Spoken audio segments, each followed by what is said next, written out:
দেখেছি আল্লাহর ঘরে সিজদা দিলে শান্তি পাই না, কারণ আল্লাহর আমি দেখি না। কিন্তু আমি দেখেছি, হে মাওলানা সাহেব আপনার উদ্দেশ্যে বলছি, আল্লাহর ঘরে সিজদা নয়, ইবাদতে সিজদা নয়, এটা তাজমি সিজদার মধ্যে আল্লাহ পাওয়া যায়।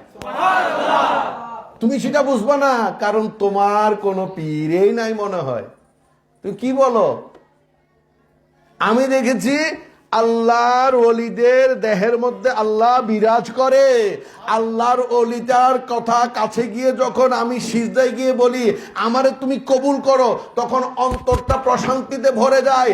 বিশ্বাস হয় আমার ওলি আমার কথা শুনেছেন, আমার মাহবুব আমার কথা শুনেছেন, কিন্তু আমি এত অপরাধী যে আমার এই জবানের কথা আল্লাহ শুনছেন না, কিন্তু আমার এই বন্ধু আমারে ছেড়ে যাবে না। আমি তার গোলাম, তিনি গোলামরে ছাড়বেন না। সুনানে ইবনে মাজাহ 60 নম্বর হাদিস খানা দেখবেন। তাই ওলি আমানের শাহ মাজারে গিয়ে, গৌসে ভান্ডারীর দরবারে গিয়ে যখন মাথা ঝুঁকাইয়া দিয়ে বলি আমারে তুমি কবুল করো, তারা সবাই আমারে ধিক্কার দে, তুমি অন্তত কবুল করো। তিনি তো রহমানুর রহিমের বন্ধু, তিনি তো রাহমাতাল লিল আলামিনের বন্ধু, তিনি আমাকে ছাড়া কখনো জান্নাতে যাবে না। তিনি আমারে কখনো বিপদে ফেলে, এটা বিশ্বাস, এটা প্রেম। তোমার প্রেম নাই, তুমি আগে আহলে বাইতকে প্রেম করো, তাহলে বুঝবা মাজারে নয় পীরের কদমে সিজদা করলে কি শান্তি। অনেক কিতাব পড়েছো, অনেক কিতাব।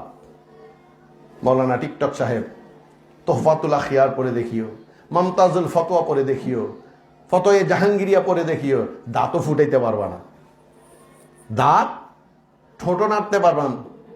আমি তো এখন দেখে হলো পড়তে পারতেছি, ইন্নামা আনা কাসিমুন আল্লাহু ইউতি, তুমি তো দেখেও পড়তে পারবা না। কি বলো তুমি? মানুষকে ধোকা দাও কেন? কপাল আল্লাহর জন্য।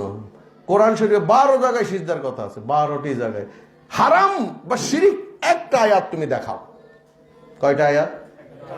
একটা আয়াত তুমি কোরআন শরীফ থেকে দেখাও যে ইউসুফ আলাইহিস সালাম যা করেছেন, ভুল করেছেন, একবার নয় 2 বার আদমকে দিয়ে যা করিয়েছেন, ভুল করিয়েছেন, দেখাও।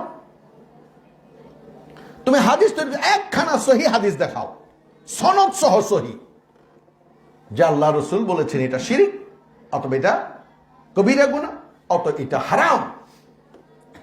হারাম হালাল কোরআনে স্পষ্ট হয়ে গেছে, তুমি যত চিল্লাও না কেন কোনো লাভ। আমরা তো চিল্লাইছি, ওয়াহাবি থেকে একজনও সুন্নি টানতে পারি নেই, কিন্তু সুন্নি ওয়াহাবিতে গেছেন এমন অনেক ঘটনা আছে। তুমি এত চিল্লাও, কোন আহলে হাদিসকে তুমি সুন্নি টানতে পারো না, বরং তোমার সুন্নি ভাই আহলে হাদিসে গেছে, ঠিক না বেঠিক? অতএব তুমি যতই চিল্লা না কেন আমার সিজদা তুমি বন্ধ করতে পারবা না। আরে ভাই আমি জাহান্নামে গেলে তোমার কোনো অসুবিধা আছে? আছে ভাই, আপনাদের কোনো অসুবিধা আছে? নাই। আমার দূরের বন্ধুদের কথা বলছি। আমি আমার মায়ের বুকের মধ্যে মাথা রাখলে শান্তি পাই। প্রচন্ড গায়ে জ্বর, প্রচন্ড প্রতাপ, আমি প্রচন্ড প্রলাপ বকছি, আমি মরে যাব, আমি ভাত খাবো, আমি আসমানের চাঁদের কাছে যাব, মা আমি চাঁদের দেশে ঘুরছি কেন? আসলে এগুলো আমি বলছি না, আমাকে বলানো হচ্ছে, ঠিক না? জ্বরের বেগে অনেক কথা বলে না, কথা বলেন না কেন বাবারা? বলে না? আমি বলি, আমাকে যখন প্রশ্ন করা হয় তুমি কি বলেছো, তোমার মনে আছে তুমি নাকি চাঁদে গেছো? হ্যাঁ, কি বলেন? আমি কি দেলোয়ার হোসেন সাইদি নাকি যে চাঁদে যাচ্ছি? দেলোয়ার হোসেন সাইদি সাহেব না চাঁদে যায়, ঠিক না? আমি চাঁদে যাবো কেন? শুধু ওখানে কোনো অক্সিজেন নেই। আর আমি জীবনে কখনো ওইটাও দেখি নাই, কি করে যারা রকেটে করে যায় যে গাউনটা পরে, সেইটাও জীবনে দেখি নাই। যাকে তো বলে কি তাইলে তুমি বলেছো কেন? সেটা আমি বলি না। আসলে প্রতাপ 104-5 জ্বরের মধ্যে কে কি বলে কোনো ঠিক থাকে না। পাগলের প্রলাপের মতো। এটা কিসের প্রলাপের মতো? পাগলের প্রলাপের মতো। পাগলে কিনা বলে ছাগলে কিনা খায়, তো পাগলের প্রলাপের মতো কথা বলছো। তুমি কিতাবগুলো পড়ে দেখো, প্রেম সেটা অন্যরকম। যখন প্রচন্ড এই প্রলাপ বকছি, মা যখন বুকে জড়িয়ে ধরেন, ঠিক ঠিক ব্যথা উপশম হয়ে যায়, ক্যান্সার রোগ পর্যন্ত ভালো হয়ে যায়।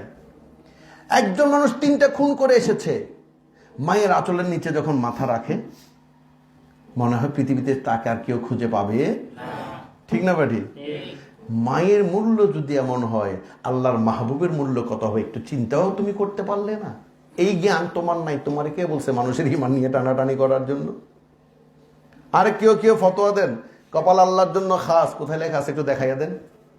বলে কপাল নিজের চোখে নিজে দেখে না, তাই এটা আল্লাহর জন্য।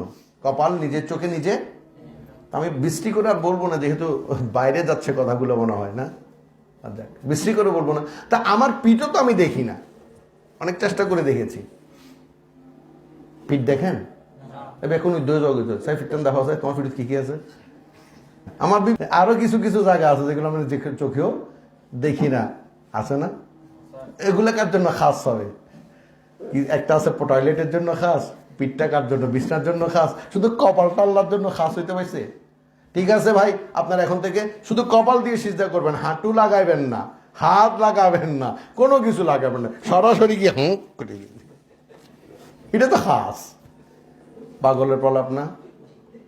কপাল লাগাইতে গেলে হাত লাগবে না, পা লাগবে না, পাছা লাগবে না, নাক লাগবে না, নাকটা কার জন্য খাস?